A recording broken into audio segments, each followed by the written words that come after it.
Got dreams of being a professional podcaster, but have no idea what you're doing? This is impossible. That's about to change. A new kind of school. Welcome to the Pod School Podcast. Hello and welcome to the show. Today I am following on from last week's episode where I talked about how to come up with a name for your podcast and talking about the other place where you can shove a lot of words in your podcast, and that is your podcast description. There are, of course, two different descriptions. There is your show description, which is the bigger description about what the show as a whole is about. And then there is also the episode description that you do for each individual episode. Next week, I will be doing an episode specifically on how to title your episodes. But in this show, I'll talk about descriptions generally for both your show and each episode. Last week, I said that the first thing that people look at is your cover art and then, of course, the title. So that's basically like the front cover of a book if you were going in to buy a book. And the next thing that you do when you're buying a book is that you turn that book over and you look at the back jacket and you read the description. And I have picked up plenty of books in my time where I thought, oh, that's a snazzy cover. Read a couple of lines in the back and thought, and that is not for me. So what you ideally want to do with your show description is really get people into the idea behind your show. That is your back jacket of your book. That's the thing that people are going to read first off to work out, is this show for me? And it's very important that they get a sense of whether it is designed for them. So rather than being a place where you wax lyrical about your own achievements and how fabulous you are, this should really be benefit driven for your audience. So what benefit are they going to get out of it? Are they going to learn something? Are they going to be entertained? What is it about specifically? So is there a specific niche area of interest that if that's their kind of bag, that you're going to explore that for them? You really want them to understand exactly what they're going to get out of your show and read that description, get to the end and think, oh God, that sounds interesting. So this requires a little bit of copywriting skills. You need to get some tone. You need to draw people in and engage them. You don't want it to be boring. You want it to really highlight the best bits of your show. And also you want to shove a few keywords in there. Getting the description right is very, very important in the whole process. It really has to be compelling. This is the chance that you have. It's like that first meeting, you're sitting down on a first date with your potential audience and you have got to wow them and make them think, you know what, I want to date this person for a while. I want to get them in my ears and spend a bit of time with them. So you have to think about this as prime real estate to be as impressive as you possibly can. One of the tactics you can use in your description is questions. If there is something that your audience is interested in, why not ask them directly at the beginning of your podcast description? So for example, in the description for this show, I say, do you want to create a kick-ass podcast that people want to listen to, or words to that effect, so that if somebody's scrolling through and they find my show, they think, oh, yeah, this is exactly what I'm looking for. I do want to create a really good show and I need some help to do that.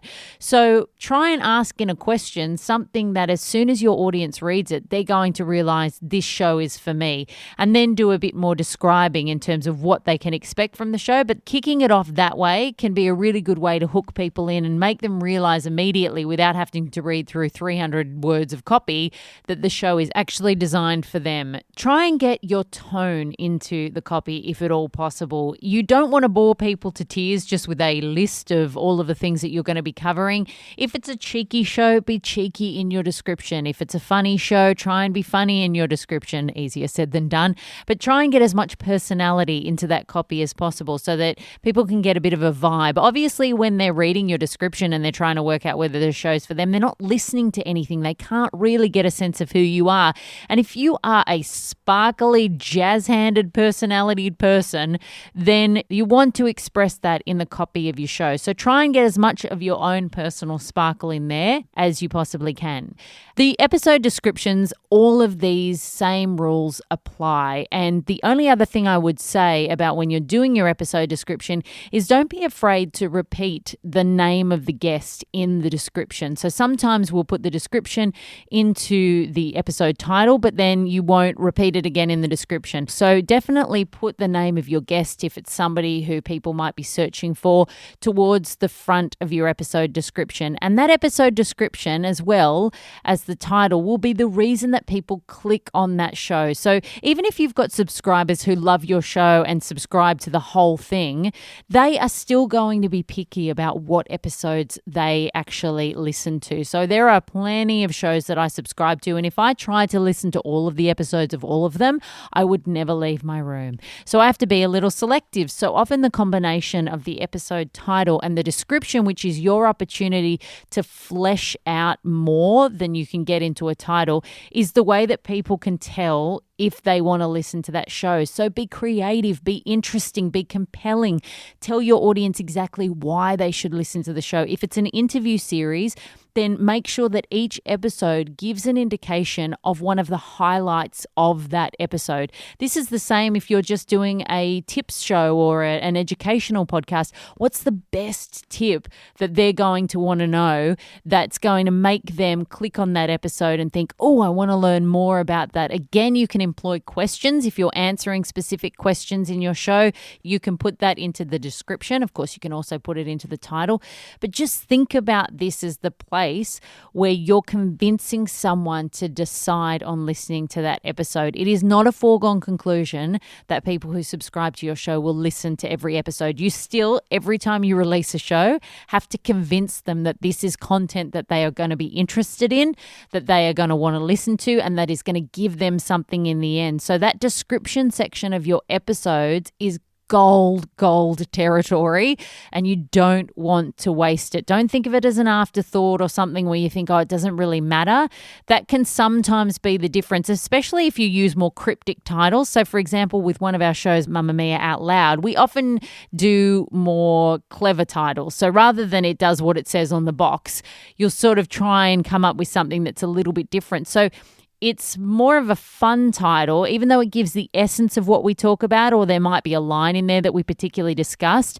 You can't get a real sense of exactly what the episode's about from the title. So the description is where that comes in handy. So make sure you're using that real estate and making the most of it. And again, make sure that the writing is in keeping with the tone of your show so that everything sounds the same. And your audience who listen to the show know, yeah, that sounds like Rachel, or that sounds like Jan, that sounds like her voice. You want it to sound like it's you talking in those pieces of copy. You often only have a small few moments to get the attention of an audience that is so distracted with a million other things. So it's really important to make use of all of the ways that you can get them to click on your show and listen. And please, I'll talk about this a bit more in episode titles next week. Never clickbait or promise something that you don't deliver. You know, I know that it's tempting to use the most amazing interview of all time, but that's a pretty high benchmark to get to. So don't overpromise and underdeliver. It's always better to be realistic about the expectations. Yes, you want to excite your audience, but you don't want to lie to them. And I tell you, we have all been clickbaited for so many years that you can smell a mile off when somebody is telling you this is the best, most amazing story you'll ever hear. And we, as desensitized humans who've been copying this left, right, and center, will immediately go, I know that's some sweet BS. So just make sure you're mindful of going too over the top. Be excited, be compelling, get people interested, but don't clickbait whatever you do. I hope that's helped you think a little bit more about how you could get the most out of those episode descriptions and show descriptions so that you can get people on board and interested in your show, because that's the main thing, right? We're trying to get more people to put your show in their ears. If you want a bit more help with your podcast, then make sure you head to podschool.com.au and sign up for my online podcasting course where I take you step by step through everything. And if you are enjoying this show, please leave a review or rating, as it helps other people find it as well who might need help with their podcast.